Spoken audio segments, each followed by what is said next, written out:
Ministre fédéral qui a bénéficié d'un vol privé gratuit pour se rendre à un rendez-vous médical le mois dernier. Raymond, on parle du ministre des Affaires intergouvernementales, Dominique Leblanc, dis-je bien, qui souffre d'un cancer.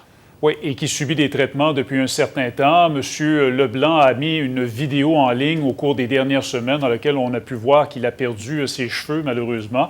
Et on apprend effectivement aujourd'hui qu'il a eu recours à un vol privé pour se rendre de Moncton à Montréal pour un rendez-vous médical. Le tout gracieuseté de J.D. Irving, de la famille bien connue, la famille Irving, qui est très influente et impliquée dans le monde des affaires en Atlantique. Compte tenu de son état de santé, à M. Leblanc, son médecin lui avait déconseillé de prendre un vol commercial.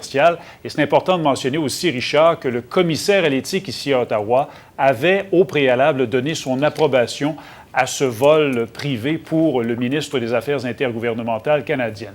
Les conservateurs n'ont pas voulu commenter aujourd'hui cette histoire, d'abord rapportée par le quotidien The Globe and Mail, mais du côté néo-démocrate, le chef Chuck Meeting, qui est en tournée actuellement du côté du Québec, a dit que ça soulève certaines questions. On voit avec ce gouvernement libéral des conflits d'intérêts parce qu'ils sont trop proches les gens les plus puissants au Canada. Au lieu d'être proches aux gens, monsieur, madame, tout le monde, ils sont proches au pouvoir. Avec tout respect, c'est une non-histoire, dans le sens qu'il a eu une pré-approbation du commissaire de l'éthique pour des raisons assez particulières dans son cas. Donc, c'était approuvé. Il n'y a pas de question là-dedans. Bon, il reste, Raymond, que Dominique Leblanc, depuis un an, s'est quand même attiré un certain nombre de critiques.